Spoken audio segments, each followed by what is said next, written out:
सुकन्या एक छोटी सी 7 साल की बच्ची थी जो एक बड़े शहर में अपने माता पिता के साथ रहती थी। उसके पिता एक बड़ी कंपनी में काम करते थे और माँ एक स्कूल में शिक्षिका थी। दोनों पूरे दिन व्यस्त रहते थे और जब वे घर आते तो भी अपने काम में ही लगे रहते।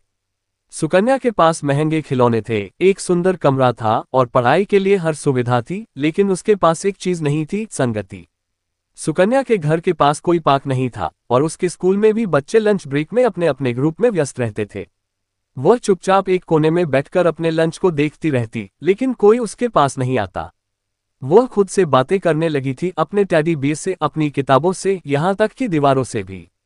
एक दिन जब स्कूल में खेल का पीरियड चल रहा था, उसने हिम्मत करके कुछ बच्चों के साथ खेलने की कोशिश की।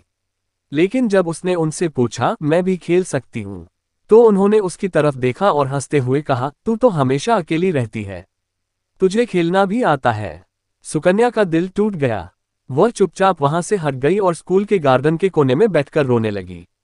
उसे समझ नहीं आ रहा था कि वह इतनी अकेली क्यों थी। घर लौटकर भी उसका मन भारी था। उसने सोचा, शायद मुझे किसी दोस्त की जरूरत नहीं है, मैं अकेले ही ठीक हूँ। शाम को जब वह अपने कमरे की खिड़की से बाहर देख रही थी तो उसे पास के मकान की बालकनी में एक बूढ़ी अम्मा दिखी।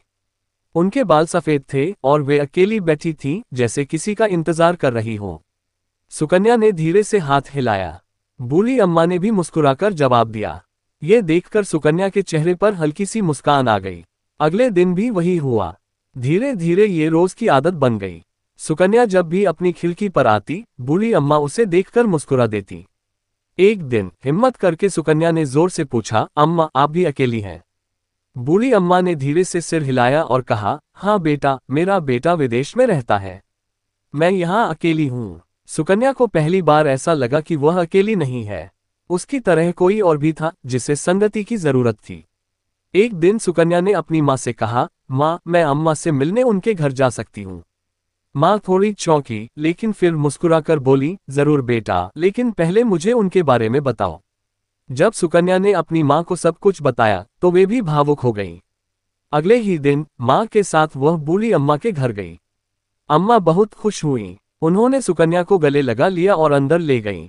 उस दिन सुकन्या ने बहुत मजे किए। अम्मा ने उसे कहानियां सुनाई, पुराने जमाने की बातें बताईं और अपने हाथ से बनी मिठाई भी खिलाई। सुकन्या को पहली बार लगा कि कोई उसकी परवाह करता है। अब वह रोज अम्मा के पास जाने लगी। वे साथ बैठकर बातें करती, किताबें पढ़ती और कभी कभी साथ में खाना भी खाती। धीरे धीरे सुकन्या की उदासी कम होने लगी। स्कूल में भी उसने थोड़ी हिम्मत दिखाई और अपनी एक सहेली बना ली। सुकन्या को अब समझ आ गया था कि अकेलापन हमेशा के लिए नहीं रहता। कभी कभी हमें बस किसी की जरूरत होती है जो हमारी बात सुने, हमें समझे और हमें अपनाए। अब वह सिर्फ अकेली लड़की नहीं थी, वह बूढ़ी अम्मा की दोस्त थी और शायद उनके लिए उनकी पोती जैसी भी थी। तन्हाई के अंधेरे में जो छोटी सी रोशनी जली थी, उसने सुकन्या की दुनिया ही बदल दी।